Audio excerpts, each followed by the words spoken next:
I hope you all are doing well. So I hope आप लोगों ने first lecture and second lecture अपना chapter number 1 के related देख लिया होगा.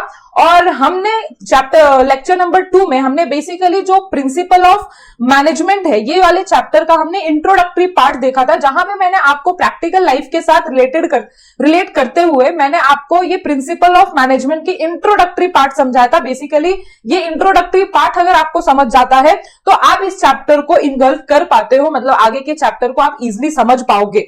ठीक है, तो सबसे पहला टॉपिक हमारा जो मैंने पिछले ही लेक्चर में स्टार्ट कर दिया था, इस लेक्चर में मैं कंटिन्यू करूंगी, that is nature of principal of management.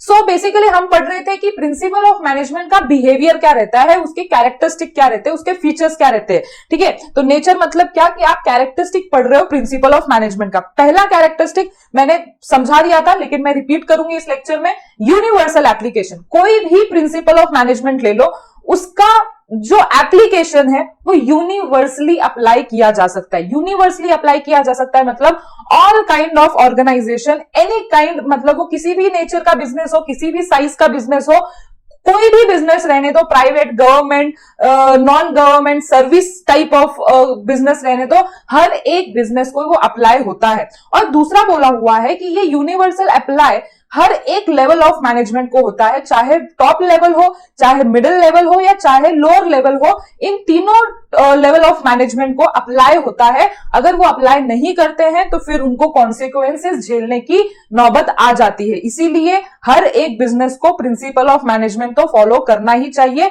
Because it is universally applicable. I hope आप लोगों को समझ में आ गया होगा.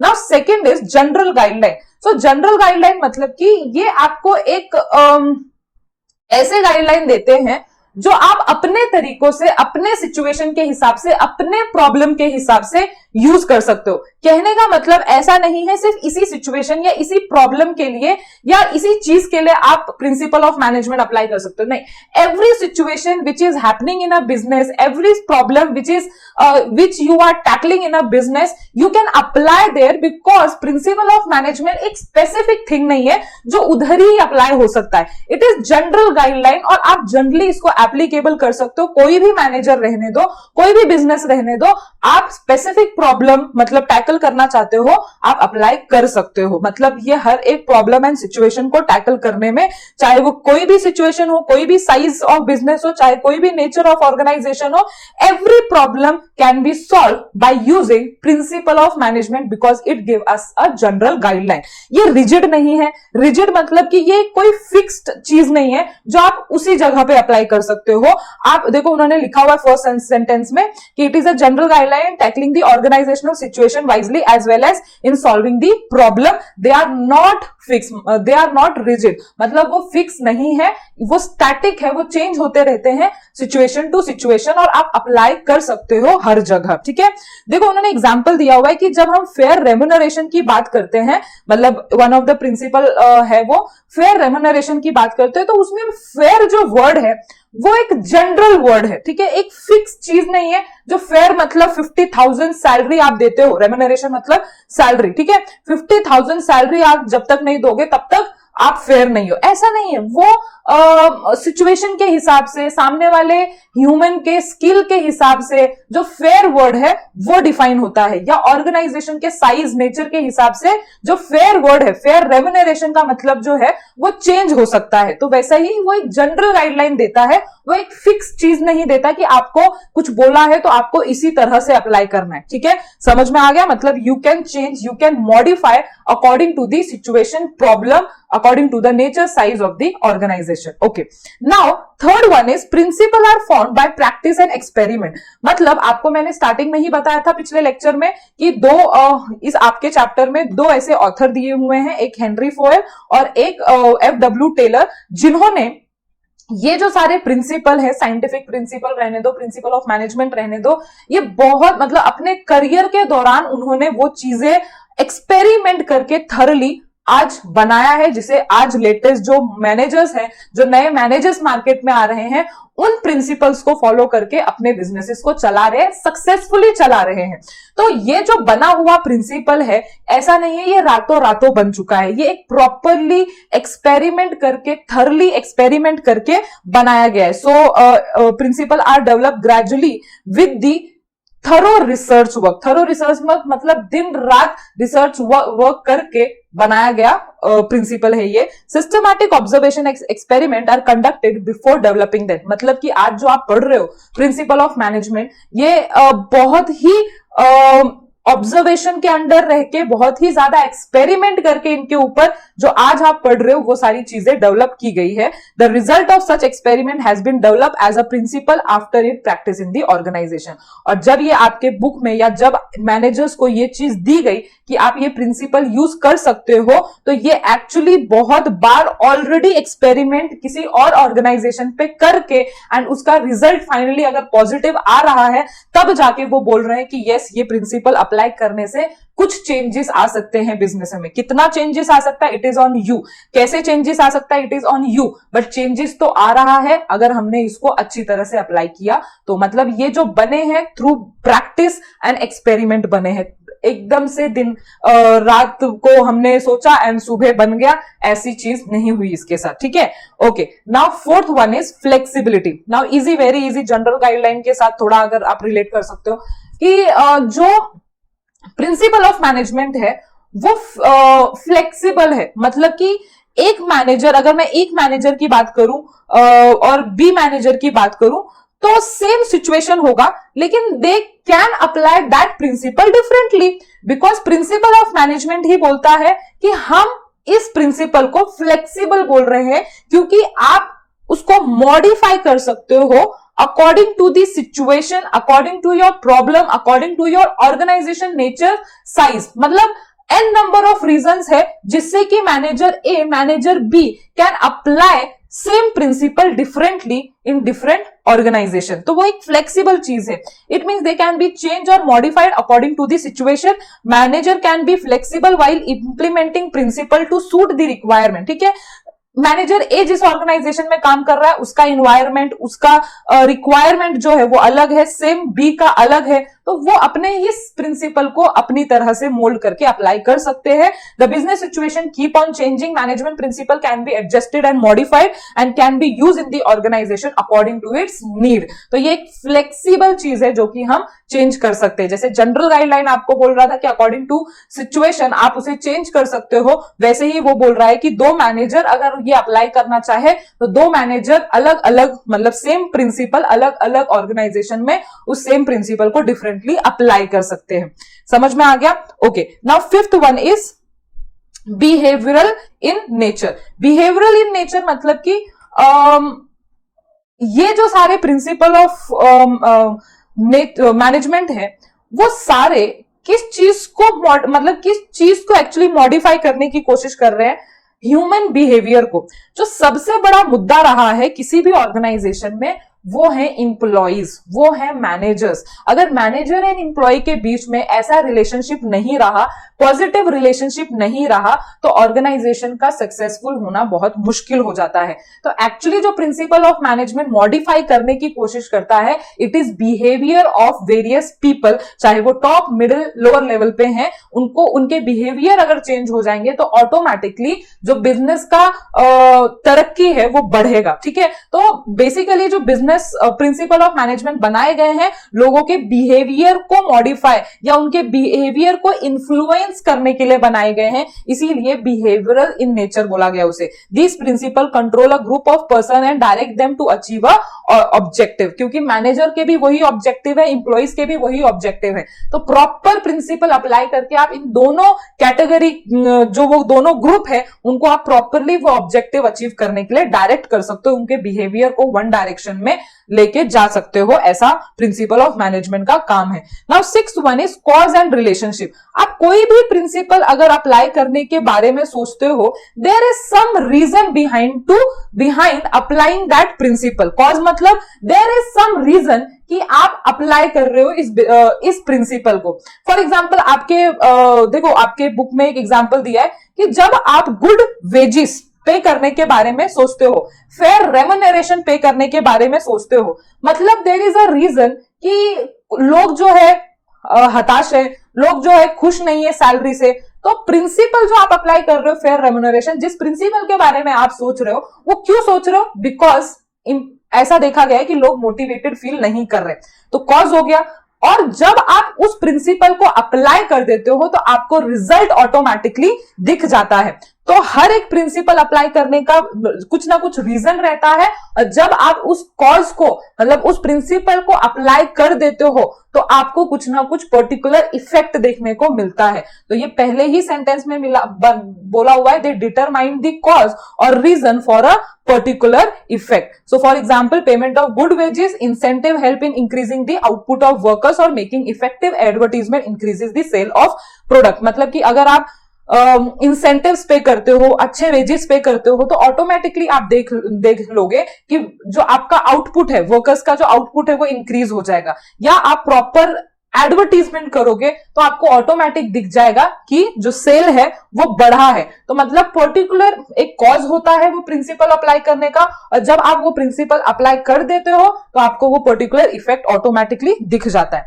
Now 7th nature is all principle are of equal importance. मतलब कि सारे जो आपको जैसे कि आपको नीचे दिए गए हैं, ये जो भी 14 प्रिंसिपल आप देख रहे हो स्क्रीन पे, ये सारे प्रिंसिपल जो है उनका जो इंपॉर्टेंस है वो इक्वल इंपॉर्टेंस है। ऐसा नहीं कि आप एक प्रिंसिपल को बहुत ही ज्यादा अप्लाई कर रहे हो ऑर्गेनाइजेशन में, दूसरे प्रिंसिपल को आप बहुत ही कम यूज कर रहे हो, नहीं, हर एक प्रिंसिपल उतने ही शिद्दत से आपके ऑर्गेनाइजेशन में अप्लाई होना चाहिए, because they all have a equal importance. ठीक है, so if any specific principle is focus more and other are not followed with the same focus, then the affect the working of the organisation, and as a result क्या होगा, आपके working में आपके जो results है उसमें दिख जाएगा कि you are not giving importance to all the principle. तो इट मस्ट बी ऐसा होना चाहिए कि आप सबको इक्वली इंपॉर्टेंस दे रहे हो। अब उन्होंने एक बात बोली है इसे फोकस करना कि मैनेजमेंट प्रिंसिपल जो हम पढ़ रहे हैं वो एक सोशल साइंस है। देखो आपने बचपन में सोशल साइंस पढ़ा होगा। सोशल साइंस में बेसिकली आप क्या पढ़ते हो, ह्यूमन बिहेवियर्स पढ़ते हो, और साइंस में आप क्या पढ़ते हो, आप मेनली एक्सपेरिमेंट्स के बारे में पढ़ते हो। तो वो बोल रहे हैं कि मैनेजमेंट प्रिंसिपल सोशल साइंस भी है और मैनेजमेंट प्रिंसिपल साइंस भी है। सोशल साइंस इसलिए because we deal in management principle, we also deal with the behaviour of the people, and management principle science है क्योंकि we do lots of experiment with this behaviour, मतलब with the behaviour of the people. तो जैसे science में experiment किया जाता है वैसे मैनेजमेंट प्रिंसिपल में भी। तो जैसे केमिस्ट्री मैथ्स होते हैं वैसे ही मैनेजमेंट प्रिंसिपल को भी हमको स्टडी करना पड़ता है अगर हमको वो प्रॉपर अप्लाई करना है ऑर्गेनाइजेशन में। With some modification according to the requirement, organisation need to apply the principle of the management. So आप अपने अकॉर्डिंग टू द इन्वायरमेंट अपने प्रिंसिपल को मॉडिफाई करके प्रॉपरली आप उन प्रिंसिपल को अप्लाई कर सकते हो। सिर्फ इतना याद रखना कि मैनेजमेंट प्रिंसिपल सोशल साइंस भी है और वो साइंस की तरह भी काम कर सकता है। सोशल साइंस इसलिए because they deal with the human behaviour, और साइंस इसलिए बिकॉज हम मैनेजमेंट प्रिंसिपल में एक्सपेरिमेंट्स करते हैं, लॉट ऑफ एक्सपेरिमेंट, या साइंस की तरह ही मैनेजमेंट प्रिंसिपल को अच्छी तरह से स्टडी करना पड़ता है before applying to the organisation. इसीलिए उनको ऐसे सोशल साइंस एंड साइंस के साथ कंपेयर करने की कोशिश की है इस लास्ट फ्यू लाइन्स में। नाउ नेक्स्ट जो टॉपिक हम पढ़ेंगे, this is significance of management principle. Last topic था नेचर ऑफ मैनेजमेंट प्रिंसिपल, मतलब उनके कैरेक्टरिस्टिक, उसका फीचर, पर्टिकुलरली नेचर किसके साथ हम कंपेयर कर सकते हैं, characteristic and feature. Now the next topic 1.4 is significance.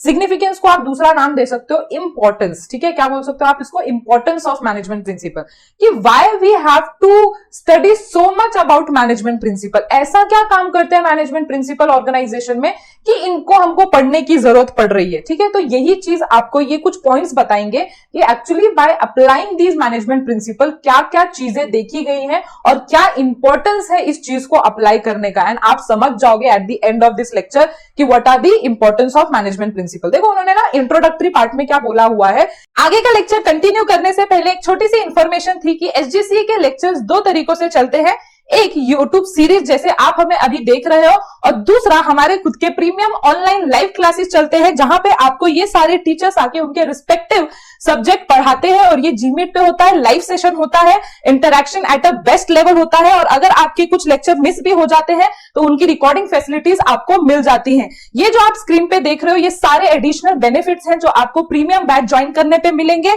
एसजीसीए आपको ये सारे कोर्सेज प्रोवाइड करता है, और अगर आप इनमें से कोई भी कोर्सेज के लिए इंटरेस्टेड है तो आप हमें ये दिए गए नंबर पे व्हाट्सएप या मैसेज कर सकते हैं। तो कंटिन्यू करते हैं हमारा आज का लेक्चर कि already we have discuss the nature of principle, और जो ये नेचर ऑफ प्रिंसिपल है और या प्रिंसिपल ऑफ जो मैनेजमेंट है it is universally applicable as you studied, मतलब हर एक ऑर्गेनाइजेशन के लिए इंपॉर्टेंट है।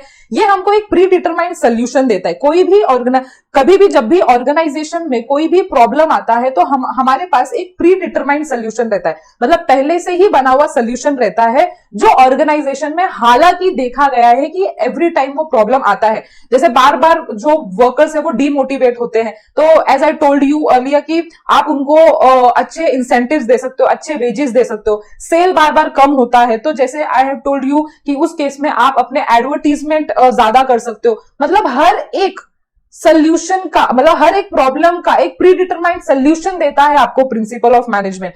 सो ये एवरीवेयर एप्लीकेबल है, एवरी मैनेजर के लिए एप्लीकेबल है, कोई भी साइज होने दो, बिजनेस का नेचर होने दो, रिक्वायरमेंट होने दो, it is tested and practice world wide. जैसे मैंने बोला था नेचर में कि ये एक थरो प्रैक्टिस से बना है, थरो रिसर्च वर्क से बना है, एक रात में बनाया गया प्रिंसिपल नहीं है। So it is important to study the significance of management principle with the help of following fact. देखो उन्होंने खुद ही क्या बोला है कि प्रिंसिपल ऑफ मैनेजमेंट स्टडी करने से अंडरस्टैंडिंग क्लियर आती है, उससे आपकी अंडरस्टैंडिंग सिचुएशन एंड प्रॉब्लम को समझने में और क्लियर हो जाती है।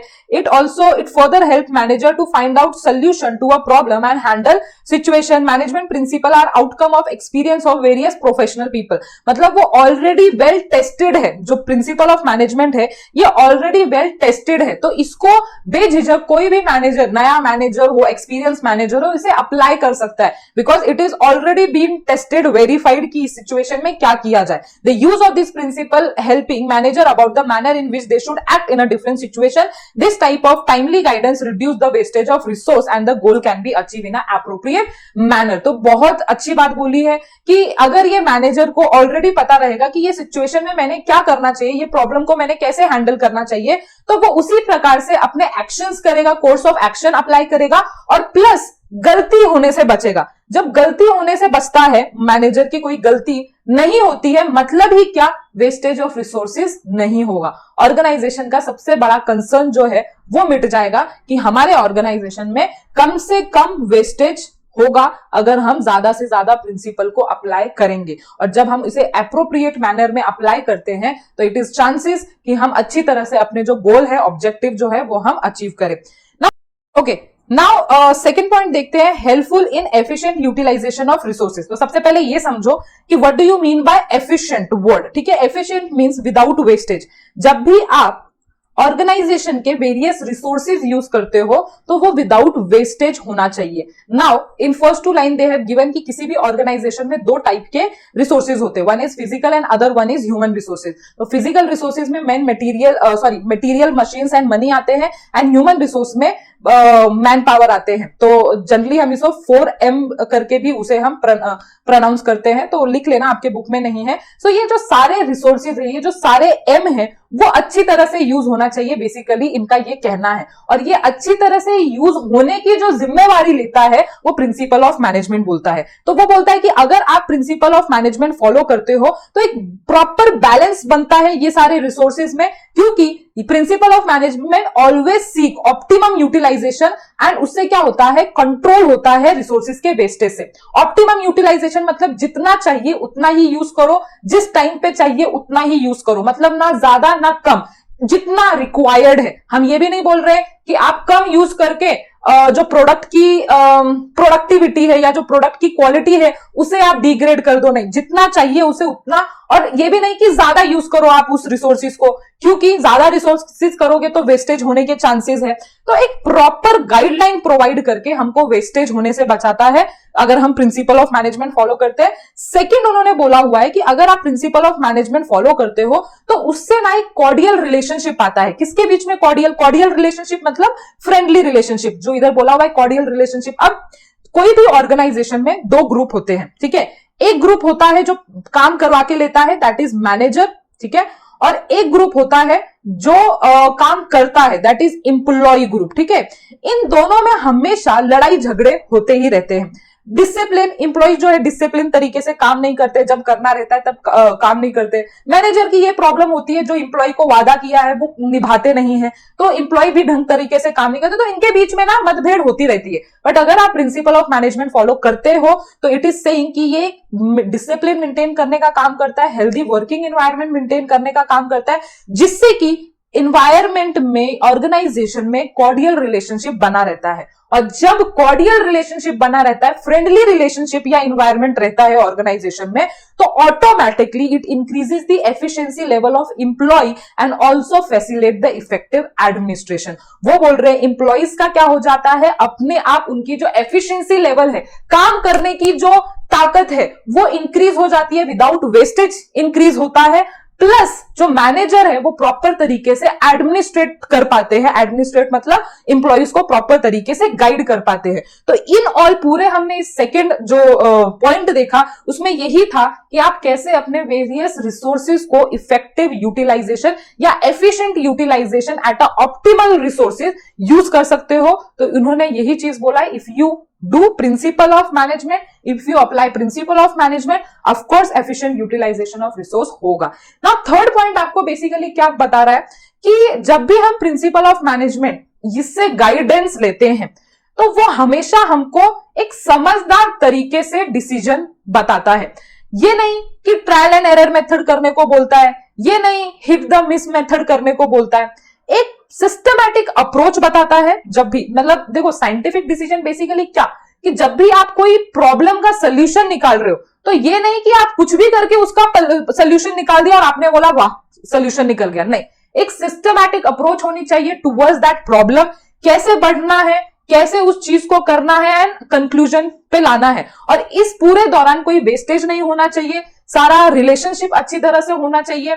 जैसे साइंस में होता है, जब हम कोई एक्सपेरिमेंट करते हैं, जब भी हम कोई एक्सपेरिमेंट को टेस्ट कर रहे होते हैं तो एक सिस्टमैटिक अप्रोच रहता है, कुछ भी करके आपका वो एक्सपेरिमेंट फुलफिल नहीं होगा। सेम वे वो बोल रहे हैं, वैसे ही प्रिंसिपल ऑफ मैनेजमेंट जो है, कुछ भी करके आपका प्रॉब्लम सॉल्व नहीं होगा, गलती से हो भी गया तो every other time then you fail. तो इसीलिए प्रिंसिपल ऑफ मैनेजमेंट बोलता है कि आपको साइंटिफिक डिसीजन देने से वो हमेशा रेडी रहता है और आपका जो डिसीजन होता है हमेशा सिस्टमैटिक एंड बैलेंस डिसीजन होता है। Principle train the manager to handle critical situation tactfully, otherwise manager has to work with the trial and error method. So principle of management हमेशा मैनेजर को ट्रेन करवाता है कि आपको कैसे बेटर तरीके से प्रॉब्लम को हैंडल करना है और ट्रायल एंड एरर मेथड नहीं करना है। ट्रायल एंड एरर मतलब करके देखते हैं, हुआ तो हुआ, नहीं तो खराब हुआ, उससे क्या होगा, वेस्टेज होगा। तो ऐसा कभी प्रिंसिपल ऑफ मैनेजमेंट नहीं बोलता है।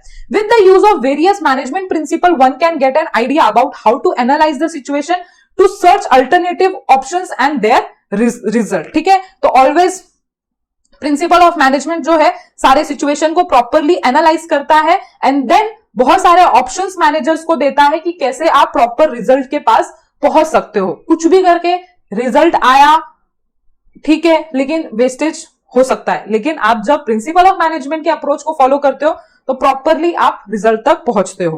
Okay, now fourth one is understanding social responsibility. Understanding social responsibility आप आगे के चैप्टर में सोशल रिस्पॉन्सिबिलिटी पढ़ोगे, बट इन शॉर्ट मैं सोशल रिस्पॉन्सिबिलिटी समझा देती हूँ कि हर एक ऑर्गेनाइजेशन के प्रॉफिट के सिवाय कुछ रिस्पॉन्सिबिलिटीज होते हैं।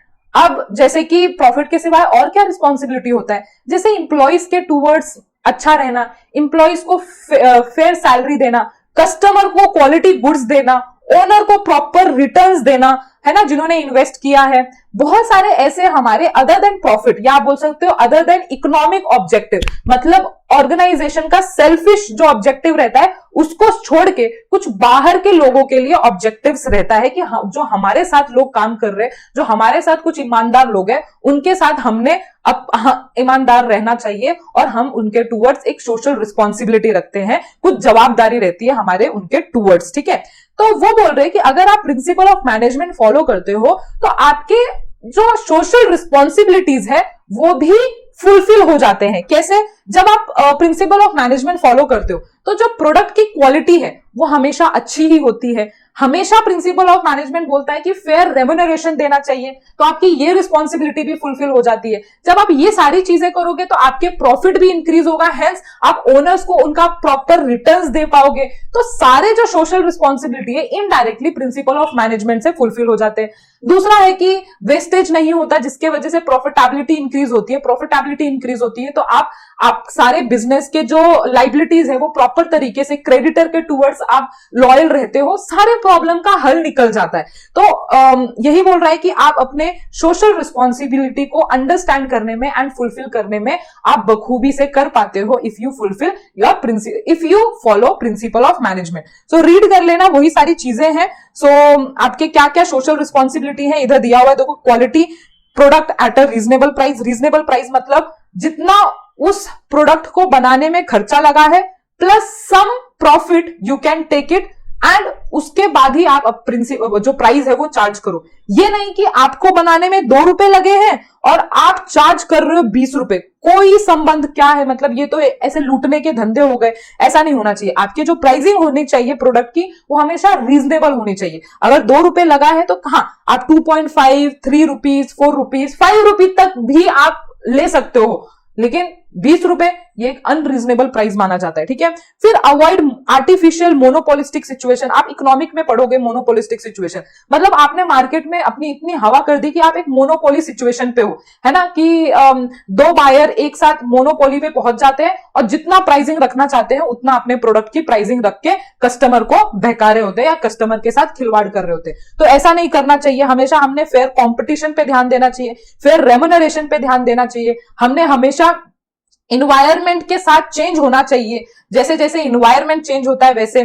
फिर हमने हेल्दी वर्किंग प्लेस बनाना चाहिए and standard tools and machinery use करना चाहिए। तो ये सारे सोशल रिस्पॉन्सिबिलिटी के अंदर आते हैं जो कि प्रिंसिपल ऑफ मैनेजमेंट भी बोलता है। सो वो बोल रहे हैं कि अगर आप प्रिंसिपल ऑफ मैनेजमेंट फॉलो करते हो तो आप सोशल रिस्पॉन्सिबिलिटी भी अंडरस्टैंड कर पाते हो अच्छी तरह से। और जो सोशल रिस्पॉन्सिबिलिटी अच्छी तरह से समझ जाता है, बखूबी से निभाता है, मार्केट में उसकी इमेज, गुडविल बढ़ते हैं, अच्छा होता है, ठीक है। Now fifth one is encourage research and development. What do you mean bye research and development? तो R&D बोलते हैं उसको शॉर्ट में।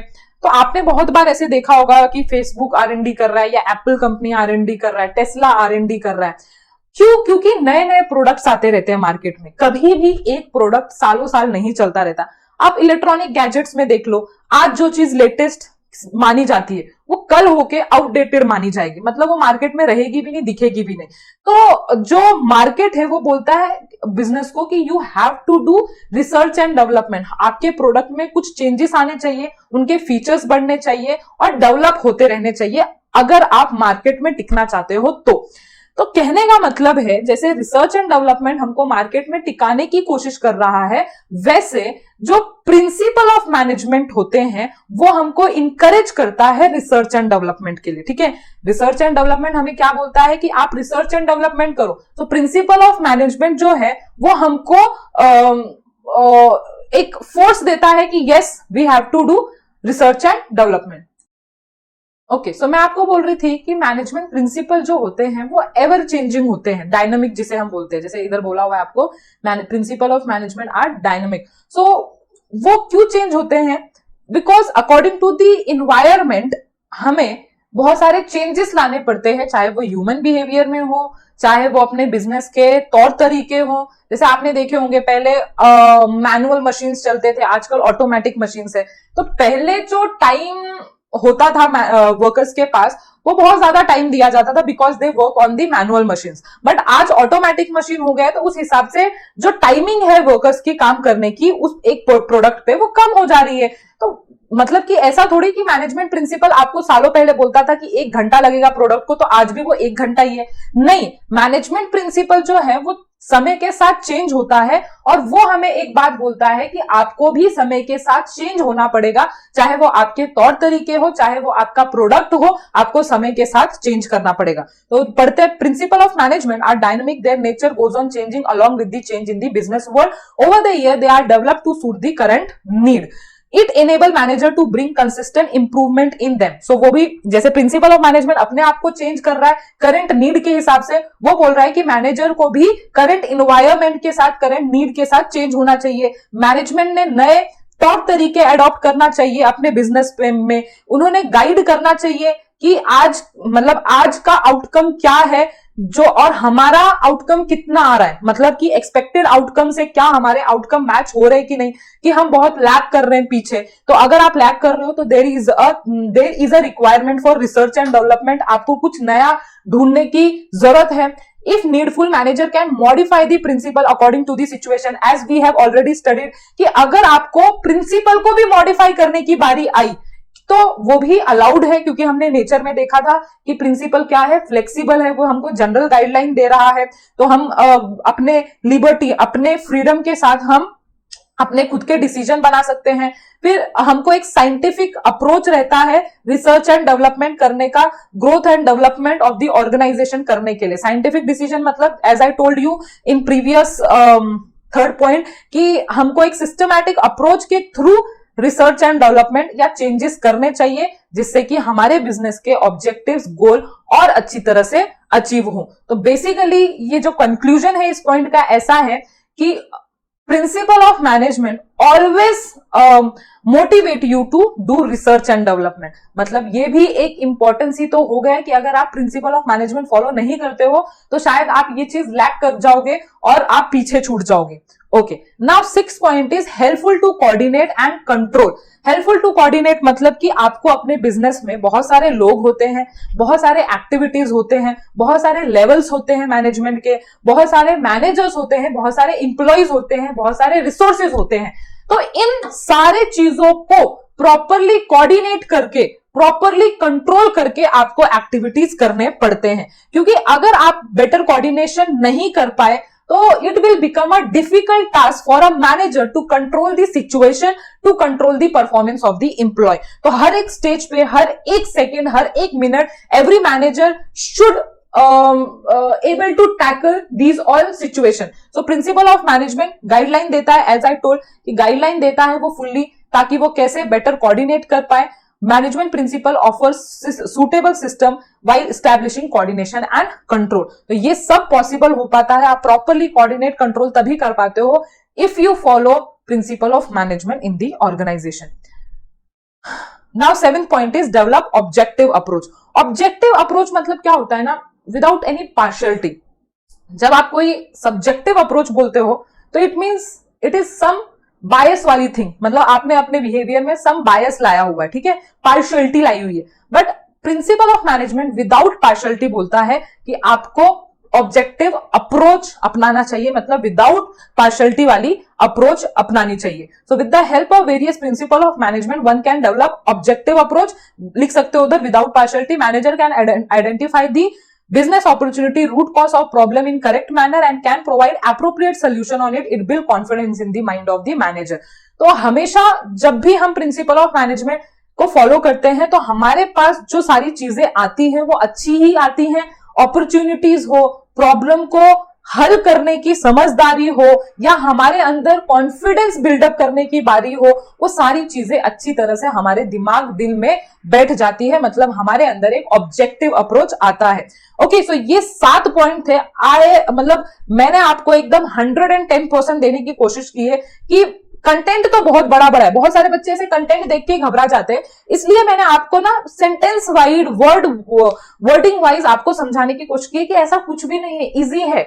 सिर्फ आपको ऑब्जेक्टिवली बोल सकते हो, आपको साइंटिफिकली समझ के उसको पढ़ना है, एंड आप एट द एंड देखोगे ये पॉइंट बहुत सिंपल है। पॉइंट लर्निंग का सिर्फ प्रॉब्लम रहेगा, वो तो time to time practice, writing practice के थ्रू आ जाएगा। ठीक है, तो आज के लिए हम इतना ही करते हैं और नेक्स्ट लेक्चर में हम बहुत इंपॉर्टेंट टॉपिक पढ़ने वाले हैं, थ्योरीज ऑफ मैनेजमेंट, जहां पे आप कुछ 14 प्रिंसिपल पढ़ोगे और ये बहुत बार एग्जाम में पूछे गए हैं, चाहे वो एमसीक्यूज ऑब्जेक्टिव क्वेश्चंस में हो या सब्जेक्टिव क्वेश्चंस में हो, बहुत बार पूछे गए हैं। तो do watch that lectures also, ठीक है। तो आज के लिए bye bye.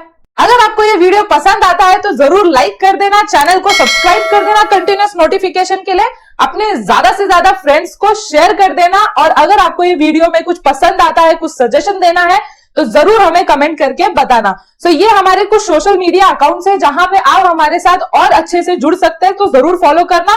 So see you in next video, bye bye.